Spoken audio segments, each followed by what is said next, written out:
Oke, di video sebelumnya kita udah ngebahas tentang pengenalan Docker. Docker itu apa? Di sekarang kita akan ngebahas teknisnya. Poin penting, Docker itu adalah instruksi. Instruksi yang bisa kita tulis dan bisa sistem jalankan untuk menyiapkan environment di mana aplikasi dijalankan.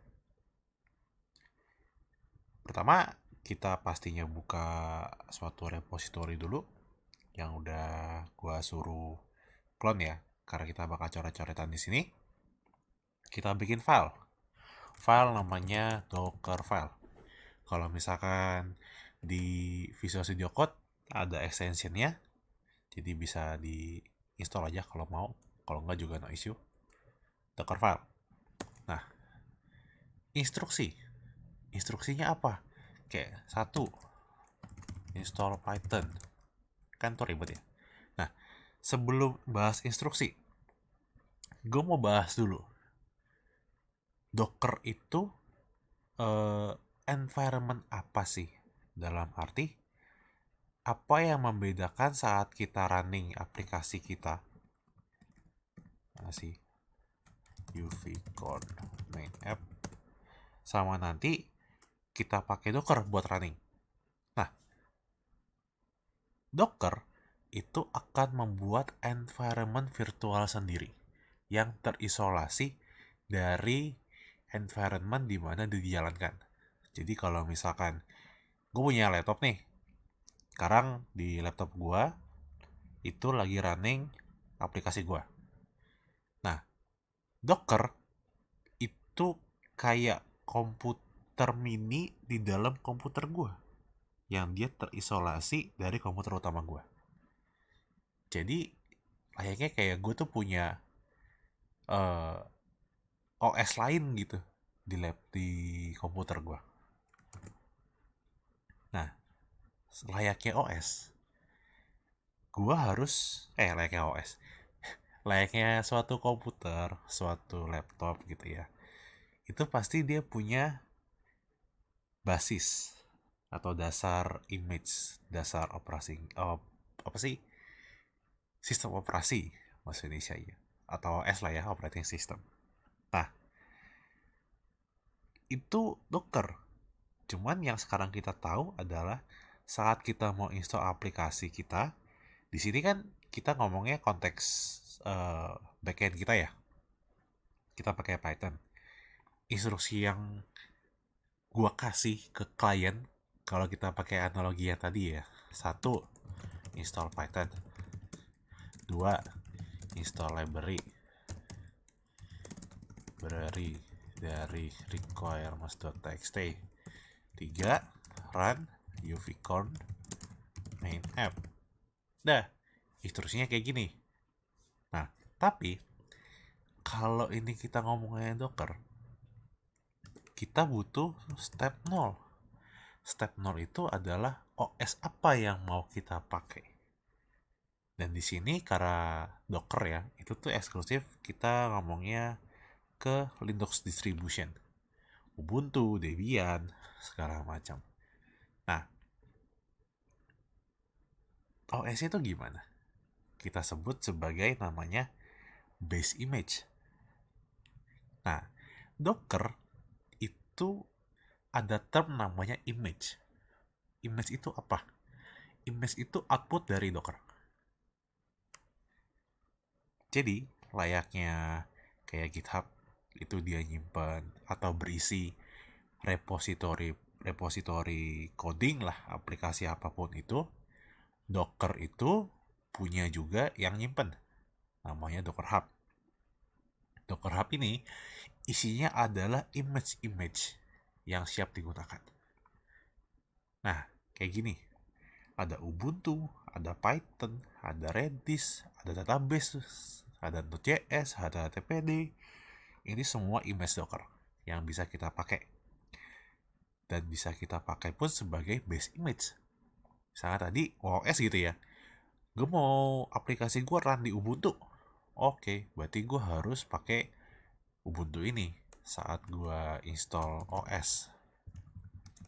atau base image. Tapi gue juga mau install Python. Berarti apakah gue nggak install dua image? Gue pakai dua image, Ubuntu dan Python? Jawabannya nggak perlu. Karena Python di sini itu tuh bukan murni Python yang diinstal, tapi suatu Docker image yang dia udah punya operating system di mana terinstall Python di dalamnya.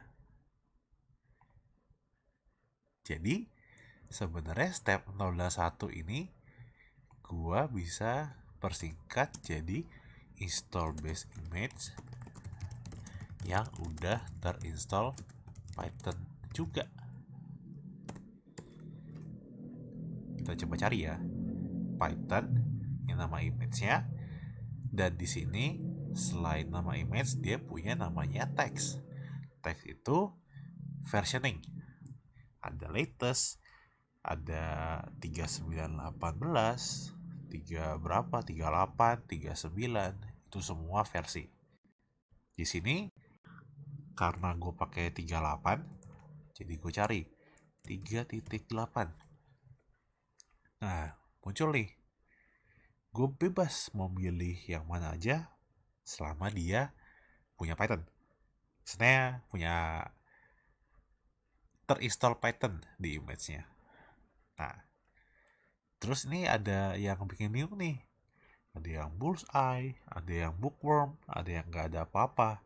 Nah, ini agak sedikit lebih detail. Jadi masing-masing tag itu tuh punya perannya, punya implementasi spesifiknya, dan apa aja sih sebenarnya yang terinstall di aplikasi tersebut. Di sini kayak ada bookworm, ada yang bullseye, ada yang nggak ada apa-apa. Kalau dilihat dari image-nya, size-nya gede nih, 300-an. Sedangkan ada yang slim, yang cuma 40 mega. Nah, kan di aplikasi kan yang penting gue pedulinya ada Python. Gue nggak butuh yang lain-lainnya. Jadi gue butuh yang minimalis aja.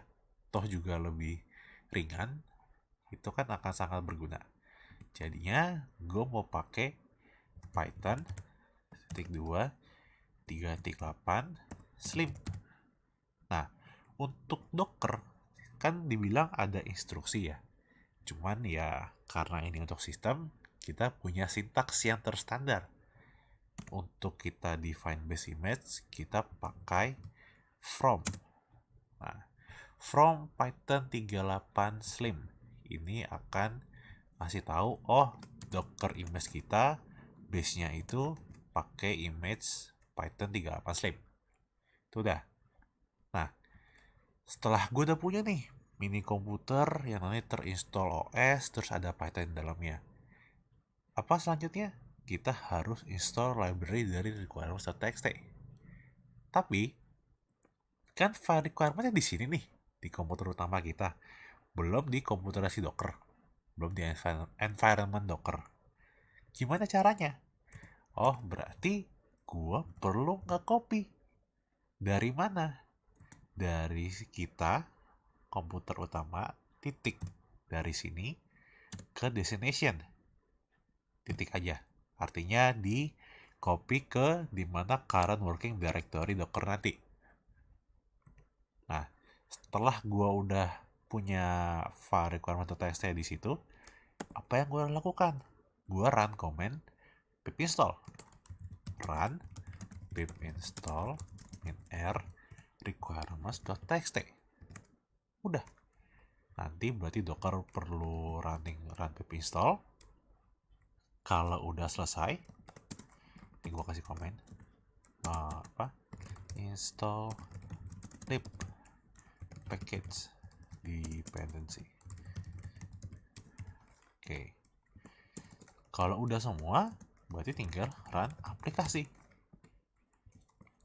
Kalau kita pakai logik sebelumnya, kita bisa tulis kayak gini. Cuman, untuk komen yang kita gunakan menginisiasi atau menjalankan aplikasi, itu orang biasa pakai CMD. atau entry point. Di sini gue akan pakai CMD aja. Kalau mau tahu bedanya apa CMD sama entry point, bisa cari di Google. Berarti runningnya apa? UVcorn main app. Dah, kayak gini. Dah, jadi Docker file kita. Sesimpel itu instruksinya. Kita mau base image-nya ada Python, kita copy semua file ini ke Docker, kita run pip install untuk nge-install dependency, terus untuk run aplikasinya kita pakai UVcorn main app. Udah, ini adalah Docker file kita. Ini gue bikin di branch baru aja. Dari main gue pakai apa ya, branch name 01 intro Docker. Nggak intro sih, simple init Docker. Nah, ini jadi Docker file kita.